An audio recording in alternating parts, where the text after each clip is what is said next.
Welcome back to my YouTube channel. ఈ రోజు మీ ముందుకి సరికొత్త టిప్తో వచ్చేసాను. ఇంట్లోనే ఆయుర్వేదిక్ హెయిర్ ఆయిల్ తయారు చేయడం ఎలా అని. ఇంకెందుకు లేట్, ఇంగ్రీడియంట్స్ ఏంటో చూసేద్దామా. 1 స్పూన్ ఆవాలు, 2 స్పూన్స్ రోజ్మెరీ, 4 తమలపాకులు, 10 మందారమాకులు, 2 రెమ్మల కరివేపాకు, 15 తులసి ఆకులు, కొన్ని గులాబీ రేకులు, కొన్ని గోరింటాకు ఆకులు, 1/2 litre coconut hair oil, medium size ఒక ఆనియన్. స్టవ్ ఆన్ చేసి ఒక గిన్నె పెట్టి అందులో 1/2 లీటర్ కోకోనట్ ఆయిల్ని వేయాలి. ఆయిల్ కొద్దిగా వేడయ్యాక అందులోకి కట్ చేసిన ఆనియన్స్ని వేయాలి.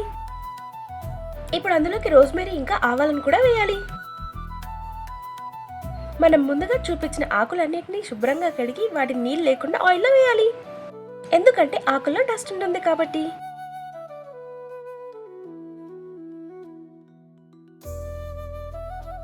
ఈ ఇంగ్రీడియంట్స్ అన్ని బ్రౌన్ కలర్లోకి చేంజ్ అయ్యే వరకు ఉడికిస్తూ ఉండాలి. మధ్య మధ్యలో కలుపుతూ ఉండాలి. మందారం ఆకులు వేసినందుకు మంచి సువాసన వస్తుంది.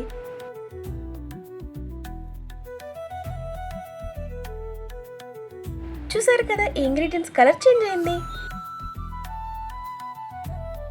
ఆయిల్ అయితే తయారైంది. ఇంకా స్టవ్ ఆఫ్ చేసి ఒక 2 అవర్స్ వరకు చల్లారనివ్వాలి. 2 అవర్స్ తర్వాత చల్లారిన ఈ ఆయిల్ని ఒక స్ట్రైనర్ క్లాత్ యూస్ చేస్తూ ఫిల్టర్ చేసుకోవాలి. ఈ ఆయిల్ని 2-3 మంత్స్ వరకు మనం స్టోర్ చేసుకోవచ్చు. చూసారు కదా, ఇంట్లోనే ఈజీగా ఆయుర్వేదిక్ హెయిర్ ఆయిల్ తయారైంది. ఈ ఆయిల్ ని ఎవ్రీ 2-3 డేస్ అయినా హెయిర్ వాష్ కి ముందైనా అప్లై చేయడం వల్ల స్కాల్ప్ లో హెయిర్ గ్రోత్ కనిపిస్తుంది.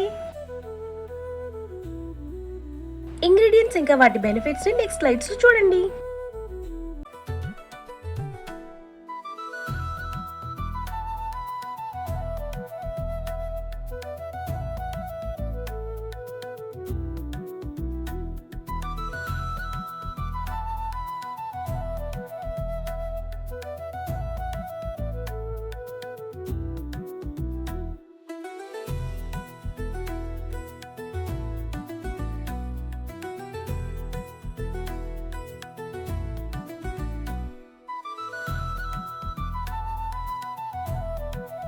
మరి వీడియో నచ్చినట్లయితే don't forget to like, share and subscribe.